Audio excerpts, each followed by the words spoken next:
நீங்கள் பார்த்து கொண்டிருப்பது உள்ளாட்சி சாரல். இப்படிக்கு திலகபாமா என்ற இந்த நூலை முதல் பிரதியை வெளியிட்டு இந்த நூலுக்கான அங்கீகாரத்தை இருக்கின்ற திருமிகு மாறன் அவர்களுக்கும், முதல் பிரதியை பெற்று இங்கு ரொம்ப வேகமா புத்தகத்துல இருக்கிற எல்லாருக்கும் சென்று சேரும்படி சொல்லி அமர்ந்திருக்கிற திருமதி ரங்கராஜ் பாண்டே அவர்களுக்கும், இந்த புத்தகத்தை ஒரு முறை அல்ல பல முறை என்னோடு இருந்து வாசித்து இன்னைக்கு வரவேற்புரை நன்றி அமர்ந்திருக்கிற ராஜேஸ்வரி அவர்களுக்கும், இந்த உங்களுடைய அறிக்கைகள்லாம் ஏன் நாங்க தொகுத்து புத்தகமா போடக்கூடாது என்று கேள்வி எழுப்பி இந்த நிகழ்வுக்கு காரணமாக இருக்கிற செய்தி அழையின் பதிப்பாசிரியர் டேனியல் ஜெனிஃபர் இருவருக்கும் எனது வணக்கத்தை சொல்லி, இந்த அரங்கில் மாலனவர் சொன்ன மாதிரி எல்லா நிகழ்விலும் தொகுத்து வழங்குகின்ற அமுதம் சூர்யா, பத்மஜா நாராயணன், எல்லா எங்களோட கவிதை பயணத்தில் தொடர்ந்து பயணித்திருக்கிற வைகை செல்வி, அதற்கப்புறமாக இங்கு ஒரு கலவையான ஒரு கூட்டம், எல்லாரும் புத்தகமா அப்ப அரசியல் ஆட்கள் வரணுமா, அரசியல் ஆட்கள் புத்தக வெளியீட்டு கூட்டம் நடத்துறது இல்ல, இலக்கிய கூட்டமா, சூர்யாவுக்கு கூட தயக்கம், இது எதுலையாவது நீ போட்டுட்டு நான் பேசிட்டு அப்புறம் என்னை பேஸ்புக்ல கழுவி ஊத்திடுவாங்க, அதனாலதான் தரிசிட்ட போட்டு சங்கி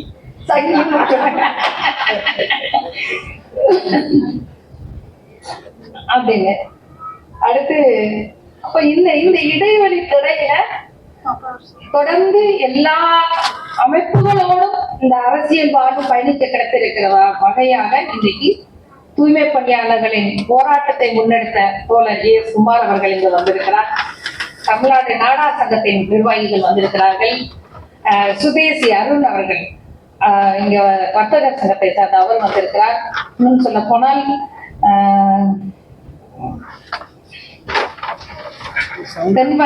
தென்மண்டல சான்றோர் தர்ம பரிபாலனர் வந்திருக்கிறார்கள். நிகழ்ச்சியில என்னை ஒரு அரை மணி நேரம் இந்த கான்ட்ரவர்சி ஓடிட்டு இருந்த நேரத்துல எப்படியாவது திலகபாமா வாக்கிய பிடிச்சிட மாட்டோமான்னு கிளம்பி வந்து 2 நாள் தங்கி அச்சயா இப்படி எல்லா தரப்பில் இருந்தும் பாட்டாளி மக்கள் கட்சியினர் என்று எல்லா தரப்பிலிருந்தும் இங்கு வந்திருக்கிறார்கள். கொஞ்சம் குழப்பமா இருந்தது, எப்படியோ யாருக்கு பேச போறோம், இலக்கியவாதிகளுக்கு பேச போறோமா, அரசியல் தலைவர்களுக்கு பேச போறோமான்னு. ஆனா திலகபாமா இந்த 2லும் கலந்து நிற்பவன் தான். இன்னும் சொல்ல போனா இலக்கியத்தில் இருந்து அந்த சொல், எனவே இது 2ம் எனக்கு வேறுபட்ட ஒன்றல்ல. இன்னொன்னு, ஐயா பேரையும் போட்டு அண்ணா பேரையும் போட்டீங்க, ஐயா பேரை போட்டாங்களா முன்னக்கூடிய கேள்வி வச்சீங்க. இன்றைக்கு சில மாற்று கருத்துகள் இருக்கலாம், ஆனால் இந்த அரசியலுக்கு நான் உள்வருவதற்கு சிவகாசியிலிருந்து என்னை ஒருத்தர் கண்டெடுத்தார் என்றால் அது மருத்துவர் ஐயா அவர்கள் தான். அதனால் அந்த நிலைப்பை என்னைக்கு மாற்றிக்கொள்ள முடியாது. கருத்து வேறுபாடுகள் வரலாம், ஆனால் மனிதர்கள் மேல் நாங்கள் ஒரு நாளும் வெறுப்பாக அதை மாற்றிக் கொள்வதில்லை. அதில் இலக்கியம் எங்களுக்கு தந்திருக்கிற பண்பு என்று நான் நம்புகிறேன். இன்னும் சொல்ல போனா சுயமரியாதை மண் பட்டியலன் பற்றி தந்திருக்கிற பண்பு என்று கூட நான் சொல்லிக் கொள்ளலாம் என்று நினைக்கின்றேன். 2006 இப்போ வரைக்கும் இருந்த அரசியல் சார்ந்த அறிக்கைகள், இந்த அரசியல் சார்ந்த அறிக்கைகள்ல பொது நலன் சார்ந்த அறிக்கைகள் அப்படிங்கிற மாதிரிதான் பார்க்கணும். அப்ப சங்கங்கள், நாடார் சங்கங்கள் இருந்த பிரச்சனைகளை தொடர்ந்து பேசிக்கொண்டு இன்னொரு சண்டை அடிச்சிருக்கோம். இந்த சங்கத்தில் இந்த தலைவர் வேண்டாம், அதுக்கு பதிலா இந்த கட்டமைப்பை மாத்துங்கன்னு உள்ள போய் சேரால் அடி வாங்கிலாம் வெளியே வந்திருக்கிறோம். அப்போ ஒரு அமைப்பு மக்களுக்கான அமைப்பாக எப்போ இல்லாம போகுதோ அந்த இடத்துல உடைத்து வேறொன்றாக மாற்ற வேண்டிய கட்டாயம் இருக்கிறது. அந்த மறுசீரமைப்பு பணியை செய்கிறவன் இங்கு சமூகத்து மேல் அக்கறை கொண்டவனாக இருக்கிறான். அந்த வகையில் தான் இந்த எழுத்துக்கள் உங்களிடம் வந்து சேர்ந்திருக்கின்றன. காலத்திற்கு ஏற்றாற்போல் சில கருத்துக்களும் மாறிக்கொண்டே இருக்கிறது. பட்டிவீரம்பட்டியில நான் வந்த போது நான் என்ன சாதின்னு எனக்கு பட்டிவீரம்பட்டி சொல்லித்தரேன். சவுந்தரபாண்டியார் காலத்தை அவங்க வளர்க்கமோ என்னவோ தொடர்ந்து எதிர்க்கிற நபர் யார், என்ன சமூகம் என்று பார்ப்பதற்கு எனக்கு சொல்லித் தரப்படவில்லை. ஆனால் வெளியே வந்து விழுந்த போது, அல்ல இந்த சமூகத்தோடு கிராமங்கள் தோறும் பயணிக்கிற போது, இந்த சாதி என்று ஒன்று இருக்கிறது, அதை எப்படி நாம் கடந்தேற வேண்டும், சுமூகமாக எப்படி கடந்தேற வேண்டும் என்று யோசிக்க வேண்டிய கட்டாயம் வந்து வருகிறது. அட்டிவரம்பட்டியிலிருந்து வரும்போது முத வெளியே வந்தோடனே என்ன எல்லாம் சாதி பேர் கேட்கிறாங்க. இந்த சாதிகளை ஒதுக்கீடு தேவையான கேள்வி கூட அப்ப இருந்தது. ஆனால் எங்க வெளியே வந்து இங்க வட மாவட்டங்கள்ல, தமிழகத்தின் வட மாவட்டங்களில் கிராமங்கள் தோறும் பயணிக்கிற போது எந்த சமூகம் ஆண்ட சமூகம் என்று சொல்கிறீங்களோ அதுவே ஒரு இடத்துல அண்டாரம் கச்சாவும் உட்கார்ந்துட்டு இருக்கிற சூழல்ல பார்த்துட்டாங்க. அப்போ சமூக சங்கங்கள் என்ன பணியாற்றுகிறது, இல்ல சமூக அமைப்புகள் என்ன பணியாற்றுகிறது, இல்ல அரசியல் இதை எல்லாவற்றையும் சரி செய்வதற்கான எந்த இடத்தை கையில் வைத்திருக்கிறது, இப்படி ஏகப்பட்ட கேள்விகளை உள்ளடக்கி கொண்டே இதுல கொஞ்சம் தான் எழுதி பார்த்தது. எல்லாத்தையும் எழுதி பார்க்க முடியும்.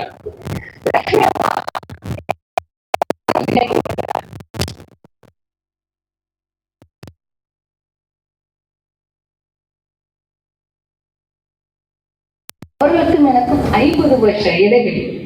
75 வயதில் அவர்களை சந்திக்கிறேன். அப்போது எனக்கு 25 வயது. இந்த உலகத்துக்கு என் எழுத்தை வெளியே கொண்டு வந்தவர் லட்சுமி அம்மா. ஆனால் அரசியல் பக்கம் நான் வந்த உதவ ரொம்ப பயந்தாங்க, எழுத்து காணாம போயிடும், ஐயோ எழுத்த தொலைச்சிடாதப்பாங்க. ஆனா அரசியலும் நான் சந்திக்கின்ற இந்த மக்களும் இங்கு சந்திக்கிற பிரச்சனைகளும் இன்னும் எனக்கு அதிகம் எழுத வேண்டிய தேவையை கொடுத்து கொண்டே இருக்கிறது. சொல்ல போனால் 15 நாள் சிறையில இருந்தத வெளியே வந்து 100ஆவது நாள்ல அந்த சிறை அனுபவம் மட்டும் புத்தகமா போட்டேன். ஆனா இன்னமும் 130 பெண் கைதுகளுடன் இருந்த அந்த 15 நாட்கள் உள்ளுக்குள்ள ரணமா உறுத்திக்கிட்டே இருக்கு. எழுதிக்கிட்டே இருக்கிறேன். அந்த நாவல் எப்ப முடியுதோ அது வரைக்கும் நம்மளுக்கான களம் வந்து எழுத்து, இந்த செயல்பாடும் எழுத்து இதோட சேர்ந்துதான் பயணிச்சிட்டு. அன்றைக்கு பேசின வார்த்தை இன்றைக்கு மாறி இன்னொன்னு பாத்தீங்கன்னா அரசியல் அமைப்புகளை பேசியிருக்கோம். ஆனா என்னைக்குமே அந்த சம்பவத்தின் மேல் என்ன குற்றம் இருக்கோ அதை மட்டும்தான் நான் பதிவு பண்ணிருக்கேன். சம்பவத்தினால் தான் ஒரு அரசியல் இயக்கத்தையும் குறை சொல்லியிருக்கிறோமே ஒழிய எந்த இடத்துலயும் அரசியல் இயக்கமே முற்றிலும் தவறு என்கிற வார்த்தையை நான் எந்த அந்த அந்த அந்த வாதத்தை எனக்கு வந்து என்னுடைய இலக்கியமோ என்னுடைய சூழலோ பழக்கவில்லை.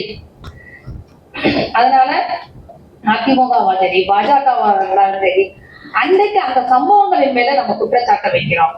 அது கடந்து வருகிற ஒரு அடுத்து இல்ல. ஏன் 2021 திமுக உள்ள வந்த பிறகு சரி 10 வருஷம் கழிச்சு ஆட்சியை கையில கொடுத்துட்டாங்கல்ல, ஏதாவது நல்லது செய்து ஒரு பாராட்ட வாங்கிட மாட்டாங்களா, செய்யட்டும் பாராட்டிட்டு போகிற நினைப்பு கூட என் மனசுல இருக்குது.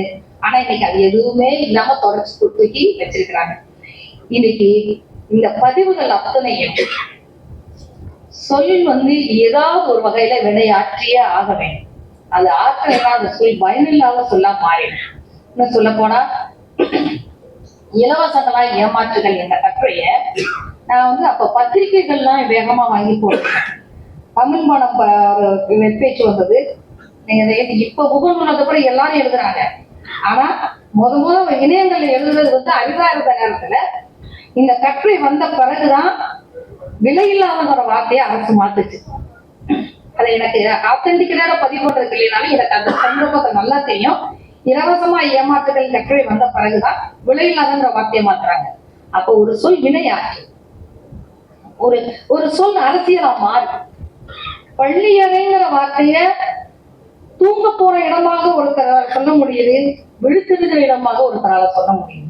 அப்போ ஒரு வார்த்தைய அரசியலா மதம் கூட சில நேரம் மனிதன் மாற்றார், சமூகம் மாற்றார். அப்ப இந்த சொல்லி ஏதாவது ஒரு இடத்தில் என்னுடைய ஒரு மந்திரமாக மாறிடாதாங்க அக்கறையில மீண்டும் மீண்டும் என் மனவழியை என் கேள்வியை எழுதி பார்த்து கொண்டே இருக்கின்றேன்.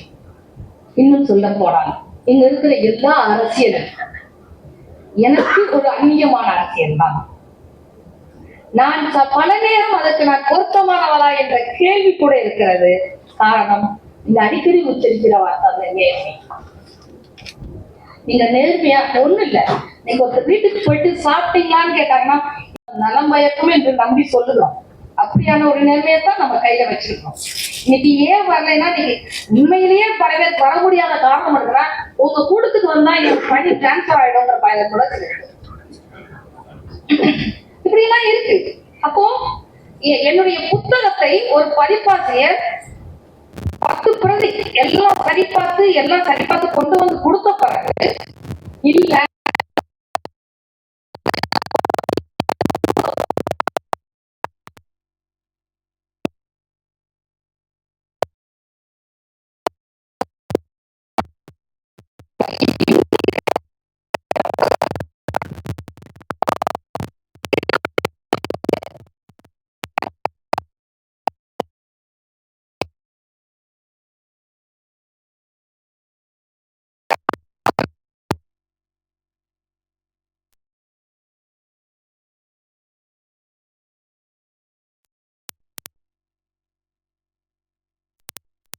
நீங்க உங்களால நேர்மையா இருக்க முடியல, எங்களால உண்மையா இருக்க முடியல, நாங்க நினைச்சத சொல்ல முடியல.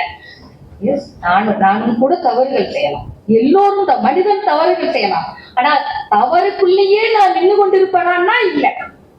அதுல இருந்து வெளியே வர பார்க்கிற முயற்சி தான் திரும்பி ஒவ்வொரு விஷயத்தையும் நாங்கள் செய்து பார்க்கிறோம், எழுதி பார்க்கிறோம்.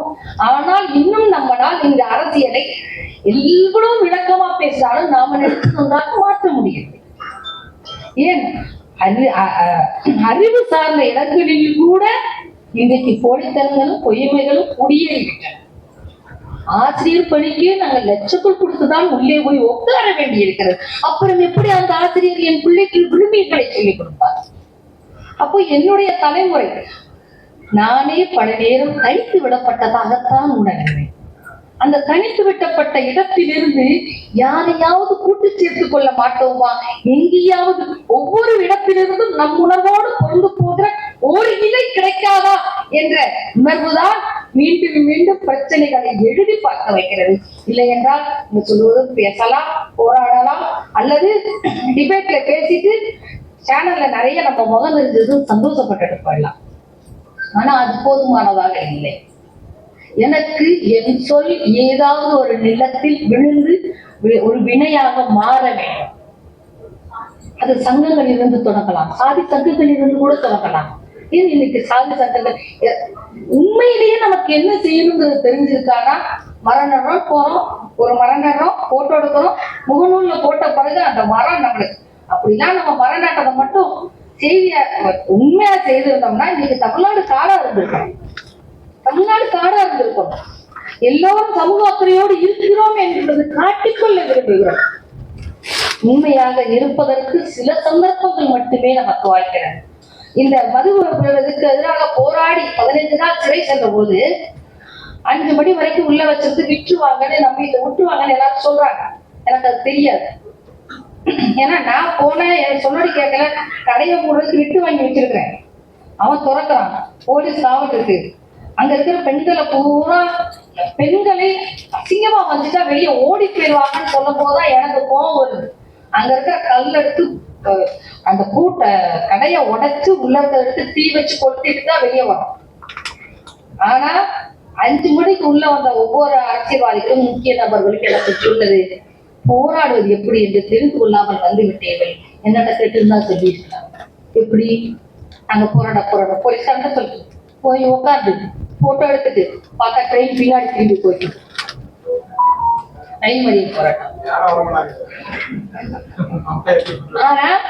ஆனா அன்னைக்கு நிகழ்ந்த போராட்டம் அப்படி அல்ல. இன்னும் என்னோட அரசான எல்லாரும் வந்து சிறை அரசியல் எதுவுமே தெரியாத சாதாரண பெண்கள், கை குழந்தைகள் வைத்த பெண்கள், மூளையில ஆபரேஷன் பண்ணிட்டு வச்சிருக்க பெண்கள், அவளையெல்லாம் வெளியே விட சொல்லி எவ்வளவோ தெரிஞ்சுனேன். நான் அரசு ஆகிறேன் இல்ல, இது இந்த முறை இவங்க அரசு பண்ணிட்டா இனிமே அவங்க அரசியலுக்கு வரமாட்டார்கள் என்று அந்த கைது நிகழ்த்தப்பட்டது. அதற்கப்புறம் இன்னும் வலுவாக களம் காத்திருக்கிறது. மீண்டும் மீண்டும் சொல்வது, சொற்கள் வினையாக மாறுவது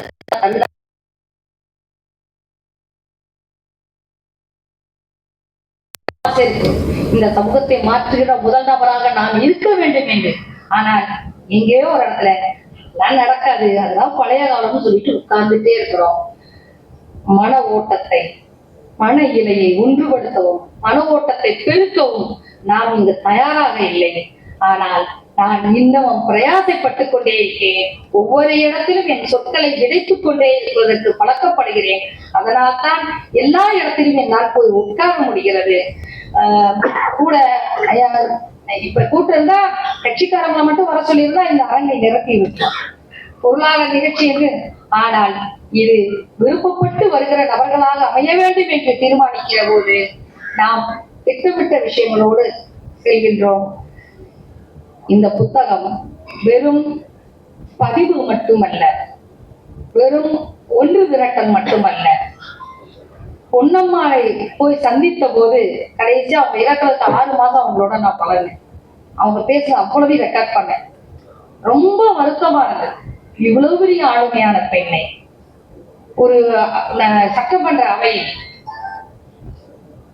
யாரு பதவி பிரமாணம் செஞ்சு வைக்க போறாங்க அப்படிங்கும் போது மூத்தவர்கள் தான் பதவி பிரமாணம் செய்து வைக்கணும் அப்படின்னு சொன்ன உடனே, மூத்தவங்கன்னா வயசுல மூத்தவங்க இல்ல, அதிக அளவு யார் ஜெயிச்சிருக்கா வெற்றி பெற்று சட்டசபைக்கு வந்துட்டாங்க. அப்படி பார்த்தா கருணாநிதியை விட நான் தான் மூத்தவர், நான் தான் பதவி பிரமாணம் செய்திருக்கேன் என்று சொல்லி உரிமையை துணிச்சலாக கேட்டு பெறுகின்ற ஒரு தைரியம் இலக்கோட்டையில் இருந்து வந்த அந்த பொன்னம்மாவுக்கு இருந்ததென்றால் அத கூட எல்லாரும் மறந்துட்டோம். தன் குடும்ப வாழ்வையை கூட எல்லாரும் ஆம்பளை பையன் வேணும் கேட்ட போது, நான் அரசியலுக்கு வந்துட்டேன், எனக்கு குடும்ப வாழ்வு வேணாம்னு சொல்லி தாலியை கலட்டி தங்கச்சி கழுத்துல போட்டுட்டு வெளியே வந்த அம்மா பொன்னம்மா.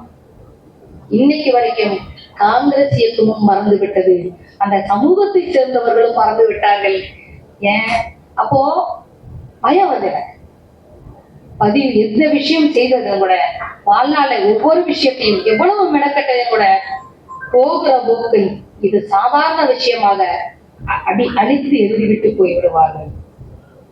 இது என் திலகபாமாவை நினைவு வைத்துக் கொள்வதற்காக அல்ல, திரும்பி திரும்பி இந்த வரலாறை சரி செய்து கொள்வதற்காக நாம் எங்கோ ஒரு இடத்தில் நம்மையும் பதிவு செய்ய வேண்டிய கட்டாயம் இருக்கிறது. அந்த வகையில் இந்த குரலை பதிவு செய்ய வேண்டும் என்று விரும்பினேன். அதனாலதான் ஆழ்துறைன்னு போட்டா இப்ப 10 பேரை உட்கார்ந்து பேச வச்சா 10 பேருக்கு 10 பேர் இந்த அரங்கை இன்னும் பெரிதாக நாங்க நிரப்பியிருக்கலாம். இல்லை, இது விமர்சன உரையாக இருக்க வேண்டும். கேட்கிறவர்களுக்கு அவங்க இன்னொரு இடத்திலிருந்து தக்கல்ல இருந்து கிளம்புவார்கள். அவங்க திலகமானது கிளம்ப மாட்டாங்க. அவங்களுக்குள்ள இருக்கிற யாரோ ஒருத்தரை மீண்டும் அவர்கள் கண்டெடுப்பார்கள். அது நடக்க வேண்டும் என்று நான் ஆசைப்பட்டதன் விளைவு இந்த கூட்டம், இந்த அரங்கம் பல நேரங்களில் கேள்வி எழுப்பிக் கொண்டே இருக்கிறது. புத்தக வெளியீடும் விமர்சன கூட்டங்களும் சரியாகத்தான் சென்று கொண்டிருக்கிறதா என்று அமிர்தம் சரி அடிக்கடி கேட்பார். திடீர்னு ஒரு முயற்சி இருக்கிறது, இது சரியா வருமானு கேட்பார். ஆனா நிகழ்ச்சி முடிஞ்ச பிறகு இந்த முயற்சியும் சரிதான் என்று சொல்லுகிற முதல் நபராகவும் அமிர்தம் சரியாதான் இருப்பார். அந்த வகையில் இந்த மாலன் அவர்களின் உரையும் திருமதி ரங்கராஜ் அவர்களின் உரையும், மாலன் அவர்களின் முதலாக என்னை தொலைக்காட்சியில் அறிமுகம் செய்தவர் மாலன் அவர்கள். சன் தொலைக்காட்சியில முதலா அரசியல் பேட்டி எடுக்கிறவருக்கு மாலன் அவர்கள். ஆனா இன்னைக்கு அன்னைக்கு அவரை பார்த்தா ஒரு பெரிய தூரம் இருந்தது. மெல்ல மெல்ல இலக்கியம் ரொம்ப நெருக்கமாக நிறைய உரையாடக்கூடிய ஒரு தளத்தை உருவாக்கி இருந்தது. அந்த வகையில்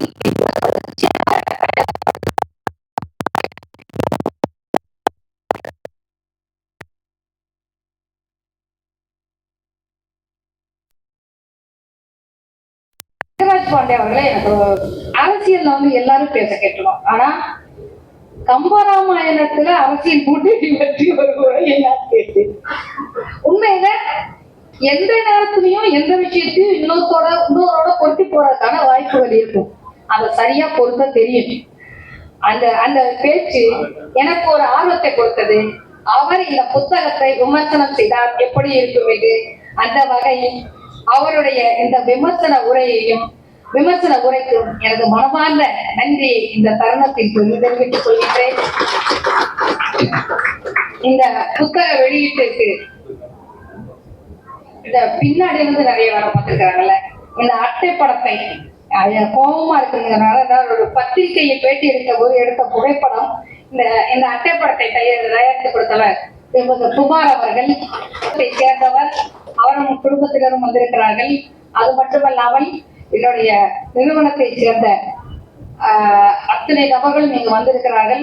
என்னோடு அரசியலிலும் குடும்பத்திலும் உடனே பயணித்துக் கொண்டிருக்கிற திருமதி விஷ்ணு நகர்தன் அவர்கள் இந்த நிகழ்வில் இந்த புத்தகமாக்கத்தில் இந்த அரசியல் அறிக்கைகள் வெளிவருவதில் எல்லாவற்றிலும் அவர்கள் பின்புலமாக இருக்கிறார்கள். அவர்களுக்கும் இந்த தருணத்தில் எனது நன்றியை தெரிவித்துக் கொண்டு, ஊடக நண்பர்கள் எல்லா களத்திலும் இன்றைக்கு ஊடக நண்பர்களின் பங்கு மிக மிக முக்கியமானது. எழுத்து முனையும் உங்களுடைய காட்சி முனையும் இன்று ஒன்றையத்தான் செய்ய வேண்டிய தேவை இருக்கின்றது. சமூகத்தை மாற்றி அமைக்க வேண்டிய மிக முக்கியமான பணி, எதை மக்களிடம் கொண்டு சேர்க்க வேண்டும், எதை சேர்க்க கூடாது. இன்னைக்கு உங்களுக்கு இருக்கிற போட்டி தான் ரொம்ப கஷ்டமான போட்டி.